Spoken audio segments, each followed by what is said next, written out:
A pivotal African nation has recently embraced a controversial new status, aligning itself with a powerful Western military alliance.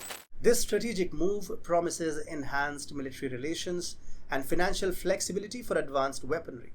Celebrated by its leader during a historic visit to Washington, D.C., this historic development underscores the nation's deepening ties with the U.S. However, this alignment raises concerns about its role as a proxy enforcer in the global south and its increasing hostility towards certain Eastern powers. As it navigates these complex geopolitical waters, the consequences for its internal stability and foreign relations remain to be seen. Welcome to TFI Global, the antidote to mass delusion. Kenya's recent designation as the US's first sub-Saharan Major Non-NATO Ally, MNNA, is a grave misstep that aligns it with a military alliance responsible for exacerbating the Ukraine conflict. This strategic partnership, celebrated by President William Ruto during his visit to Washington, D.C., only cements Kenya's subservience to U.S. interests. Such a move was foreseeable for those aware of Kenya's consistent compliance with U.S. directives. Kenya's alignments with the West has been evident since the old Cold War. Despite its involvement in China's Belt and Road Initiative and its decision not to sanction Russia, Kenya is overwhelmingly pro-Western. This is demonstrated by its hosting of U.S. military forces and voting patterns at the United Nations. Unlike other nations that have skillfully balanced relationships between the US-led West and the Sino-Russo Entente, Kenya has firmly entrenched itself in the pro-Western camp in the new Cold War.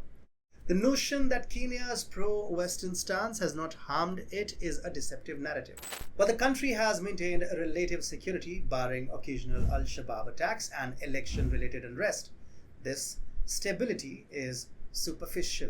The so-called economic success, often cited as justification for this alignment, primarily benefits a select elite, while the broader population remains mired in poverty. Kenya's economic reliance on resource exports further entraps it in a neo-colonial dependency. By becoming an MNNA, Kenya is set to act as the US's enforcer in global south states like Haiti, where its police and troops will likely intervene under American military auspices.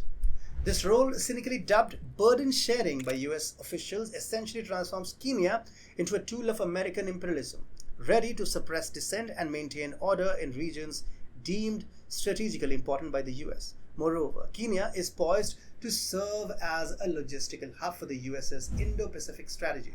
This could involve storing stockpiles and operating drones, potentially targeting neighboring countries like Somalia or the resource-rich yet conflict-ridden DRC.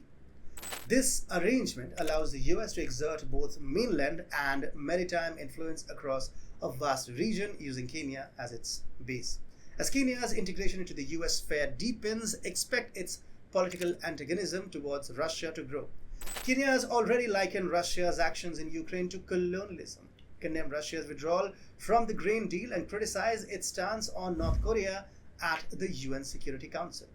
Although Kenya's economic and political ties with China remain stable for now, these relationships are at risk if the US forces Kenya to choose sides in an increasingly polarized world.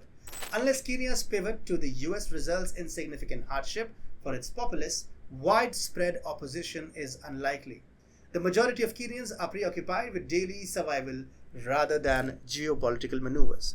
The US aims to ensure that this new alignment does not disrupt everyday life, thereby avoiding backlash even as Kenya's relations with Russia and potentially China deteriorate. The US will also closely monitor Kenya's internal politics to ensure that pro-US leaders remain in power, preventing the rise of opposition figures who might favor a multipolar world. This scenario underscores Kenya's voluntary transformation into the latest US client state. In exchange for its subservience, Kenya will receive Western investment and political backing, becoming the US's proxy enforcer in the global south. Kenya's designation as an MNNA is a stark indicator of its strategic misalignment. By supporting a NATO-centric agenda, Kenya not only undermines its own sovereignty, but also plays a role in perpetuating global conflicts. This decision represents a significant betrayal of its potential to forge an independent, multipolar path, instead shackling itself to a foreign power whose interests often run counter to the broader aspirations of the global South.